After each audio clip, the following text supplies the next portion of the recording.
Okay, so my name is Roland. You're welcome to Roland Report. Today is the first time I'm actually reacting to some of these things going on online, and I think it's an interesting one, if that is how I should put it. First of all, let me say congratulations to Asake for that beautiful show, or that spectacular show he put up in the O2 Arena. Now, right after Asake's success, and some of us thought that, okay, this whole week is going to be for Asake. Actually, something just popped up. So, Chief Styles is popularly known in the Ghanaian music enclave as Chief, who happens to be part of the management team of Ghanaian reggae dancehall and now Afrobeat artist Stonebwoy. Currently, they are on tour with the Fifth Dimension, that is Stonebwoy's latest album. And as I was saying, right after Asake's success, we all thought, like I said, it's going to be a whole week of back-to-back Asake. But then, this is what I went on. So Chief, known as Chief Styles on social media, came to post this. He says, there's an ongoing silent war against Ghana music activity. There is an ongoing silent war against Ghana music actively, spearheaded by some Nigerian gatekeepers. They don't want to see Ghana anywhere close to the global success of Afrobeat. And this is what Chief Styles, a management member of Stonebwoy, said. Now, this has raised lots of concern, if you ask me. Because if we are looking at somebody who in recent time has been, quote and unquote, in bed with the Nigerian music industry, Stonebwoy is one of them. In fact, most of the things that Stonebwoy have been asked about Nigeria, because some people initially were sharing some of these notions that Nigerians are sabotaging Ghanaian music industry, they are sabotaging Africa, they want to own everything, blah blah blah, boom boom boom. But then, for somebody who belongs to a camp who has benefited or is still benefiting from the Nigerian music industry and push, that is Stonebwoy and his manager Chief, for this to be coming out, it seemed alarming, very very alarming. Then it took us to, then people started asking, okay, then what probably would have been the cause or the background to this? Now, one thing that came up into the limelight was Stonebwoy was supposed to perform at the Afro Nation Detroit. That is the one in USA. So you know the Afro Nation is one big event. When we are talking about the success of Afrobeat, Afro Nation is definitely one that comes to play. And they move around the world. Portugal, Puerto Rico, wherever, Ghana, and currently I think they are going to Nigeria. So the one that happened in Detroit was on 2 days. That is on the 19th and the 20th of August, over the weekend.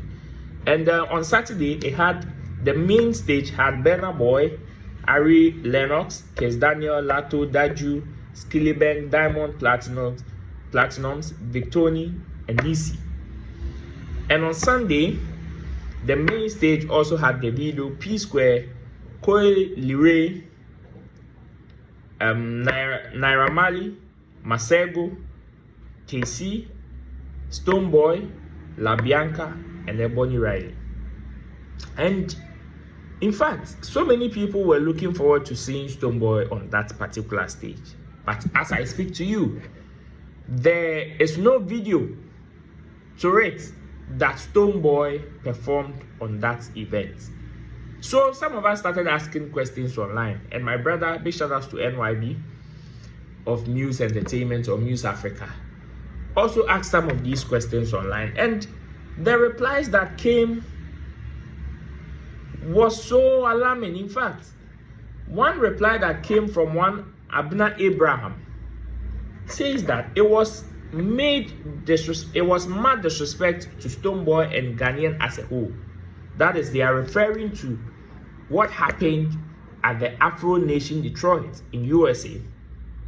He said she listed: 1, look at the lineup and see where Stonebwoy was slated. 2, the entire weekend, one Ghanaian song was played. There is petty energy coming from a festival that's meant to unite the diaspora. Question everything. And this is what Abna, or an account known as Abna Abraham, tweeted or replied to NYB's post. This, to me, I find it very alarming. First of all, if you ask me, I think from the first post that has to do with Chief Styles' post, I am tempted to believe that sometimes, I don't know if it is only me, but I believe it is about time Ghanaians stop blaming Nigerians for our problems. It is about time we stop blaming Nigerians for our problems, because it is gradually becoming unbecoming. A Tanzanian can achieve anything and Ghanaians will not be peeved. A Sierra Leonean can achieve anything, Ghanaians will not be peeved. A Mexican can achieve anything and Ghanaians will not be peeved. In fact, let a Togolese even achieve something and Ghanaians will not have any alarm to it. But the moment a Nigerian begins to achieve something, then it becomes a whole topic. The comparison, using it as an insult to our fellow Ghanaian musicians. Meanwhile, we know some of these things are rotten. Now to Chief Styles' post. He says there is an ongoing silent war against Ghana music, actively spearheaded by some Nigerian gatekeepers. Now, is Nigeria successful, or is Nigeria successful in the music enclave as we speak in Africa or in the world? Yes, they are. Another question has to do with, do they have the power to pull, as it were, pull some strings in terms of the music business and the music activities in Africa and beyond? Now, I think, if you ask me, I think they do. Now, this is what I also believe in. For somebody to have a power over you, then it means that the basis of that power starts with you. Because if you play loose, if you play dumb, or if you play ignorant, anybody who wants to override you can do it. So with Chief Styles' complaint, I don't want to debunk it totally, because there is a possibility it can happen. And since there's a possibility that this particular thing can happen, now let's also put it this way. Because there is a possibility, let's also ask ourselves, are we doing all these things right, all the things right? Are we checking the boxes for the basics when it comes to music business and music promotion? In terms of numbers, have we checked that box? In terms of even one of the major contributing factors of music success, that is finances, have we checked that particular box? If we have not, even our music industry, how effective it is, or is it, even in just in Ghana? Just in Ghana.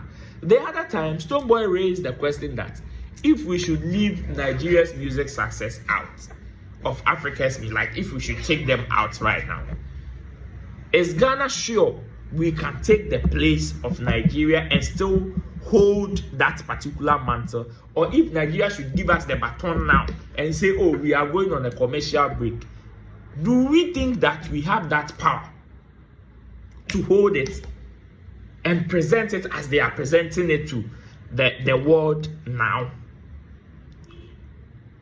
That question, I think the answer there, you would be, probably you would also have your answer. But if you ask me, currently, I know it will be very difficult. Then if it is going to be difficult, then it means our basics are not right. In fact, there are so many things we are not getting very, very right in our music industry. So before we go about throwing some of these tantrums, throwing some of these allegations, let's make sure we are checking all these boxes. Let's make sure we are getting our finances straight, because I can tell you on authority that as it stands, I don't know which Ghanaian artist can wake up and say, I am spending $500,000 on my song promotion. Mention that. Mention that particular artist. Mention that particular artist, and I will tell you why that artist is not successful. In fact, we don't have an artist who can confidently tell you I'm spending $500,000 on my song promotion. Currently in Ghana, from their own pocket, I mean. Or even if they have an investor. So if, as a people, we have some of these challenges, our music royalty system is in shambles. Our music associations that are supposed to spearhead some of these conversations for us is in shambles. In fact, we have we have nothing to, like, not much to boast about. If we don't, then why don't we have a plan? Let's sit down. Okay, so for the next 5 years, for the next 10 years, what do we want to achieve as a people for our music industry? For the next 20 years, what do we want to achieve as a people for our music industry? Now, let's work towards it. If we are able to work towards some of these things, we will be transparent enough to attract investors like they are attracting investors into their system. Because the successful ones, as the Don Jazzy's, the Olamides, and whoever who are handling these artists, are not financing them from their pocket entirely. In fact, the backbone of their investment is not even from Nigeria, which the Nigerians themselves are crying about.